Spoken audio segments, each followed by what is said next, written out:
Zara said to her, basically, dia cakap, bagaimana kalau saya terjun dari tingkat 3? Kau sedih ke? Justice for Zara. Seorang saksi kanak-kanak memberitahu Mahkamah Coroner bahawa Allahyarham Zara Khairina Mahathir pernah memberitahunya mengenai kemungkinan untuk terjun dari tingkat 3. Zara said to her, basically, dia cakap, bagaimana kalau saya terjun dari tingkat 3? Kau sedih ke? That's what Zara said to her. And this thing was like, happened in April this year. And of course, this witness said, lepas tu saya jawab kepada kamu, kamu cakap begitu. Lepas tu saya jawab, kenapa kamu cakap begitu? Tidak bagus. Kemudian, she keep quiet lah.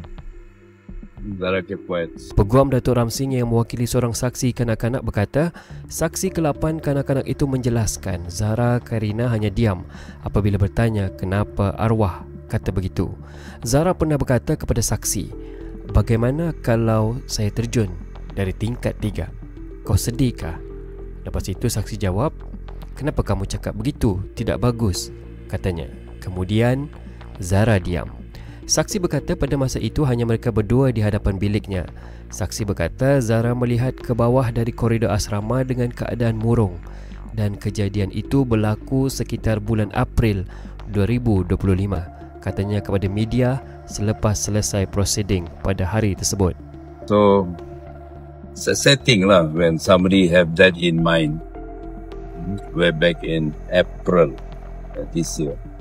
So, apart from that, she explained all the other things. Of course, question asked by other counsel, more to try to implicate my client, which this witness also said sometimes tidak tahu, or even explain, right? Quite in clarity lah, they explain juga lah. So that's on my part, this witness.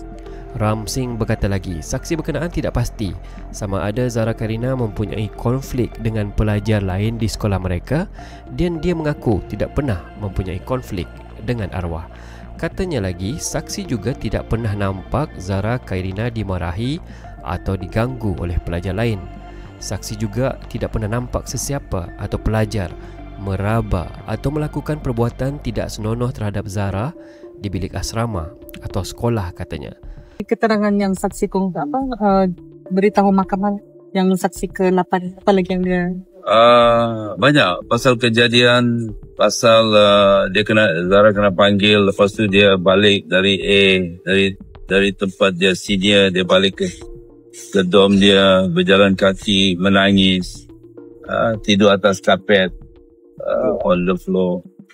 Then that is dia punya habit lah. Dia boleh tidur atas tilam lah, atas kapet. Because maybe she says she doesn't like to use blanket lah. Malas simpan cadar. Simpan cadar. So she will be sleeping on the carpet, on the floor. When is it?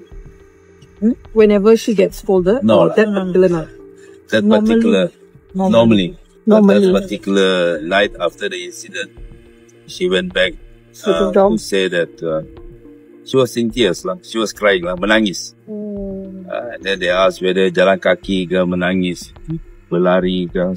She was walking back to the dorm. Saksi ke-16 inkuest itu katanya mengetahui Zara Khairina ada menulis diari di sekolah dan sentiasa menulis diari dalam bilik asrama pada waktu petang dan malam. Tapi saksi tidak tahu berapa buku diari yang Zara ada dan saksi tidak pasti sama ada Zara menulis diari setiap hari. Saksi tidak pernah membaca diari Zara tersebut, katanya. Terdahulu beliau berkata saksi berkenaan mengenali Zara Khairina kerana tinggal di bilik yang sama, tetapi mereka hanyalah kawan biasa. Katanya saksi turut menceritakan perilaku arwah ketika di bilik asrama yang sentiasa tidur di atas permaidani sendiri di atas lantai bilik kerana malas untuk memasang cadar di katilnya. Saksi juga menceritakan pada malam 15 Julai lalu, semasa saksi berada di bilik asrama, saksi mendengar ada orang panggil Zara datang ke bilik sebelah. Selepas itu, saksi nampak Zara pergi ke bilik sebelah dan saksi dimaklumkan oleh rakan sebilik bahawa Zara dipanggil untuk berjumpa senior pasal kehilangan barang di dom. Selepas Zara kembali ke dom mereka, katanya dia, arwah Zara, terus baring di lantai dan menangis. Zara juga ada teriak sambil bercakap, "Aku ndak curi bah, sial," katanya. Saksi tidak tahu bagaimana kejadian Zara berjumpa dengan senior kerana saksi tidak pergi ke bilik sebelah, katanya. Ram berkata saksi berkenaan menjelaskan sebelum itu pelajar senior tidak pernah berjumpa dengan Zara Khairina dan setahu saksi hanya sekali pada malam 15 Julai itu sahaja. Saksi berkata selepas Zara berjumpa dengan senior di bilik sebelah, Zara nampak seperti terganggu. Zara baring di lantai sambil menangis di depan almari. Zara tidak pernah menjerit dan menangis sebelum ini. Saksi menjelaskan Zara juga tidak pernah mengadu mengenai masalah sendiri atau berkonflik dengan sesiapa. Zara tidak pernah mengadu mengenai gangguan ketika di asrama seperti buli, tekanan belajar dan keletihan, katanya. 16 Cell number 8, is it? dia more, it's very steady lah. She knows what's happening. She was there. She was in dorm 835, right? Yes, She was there, and even her own statement, she did say these words to Zara lah. Zara said to her, okay. Zara said to her, basically, dia cakap, bagaimana kalau saya terjun dari tingkat 3? Kau sedih ke?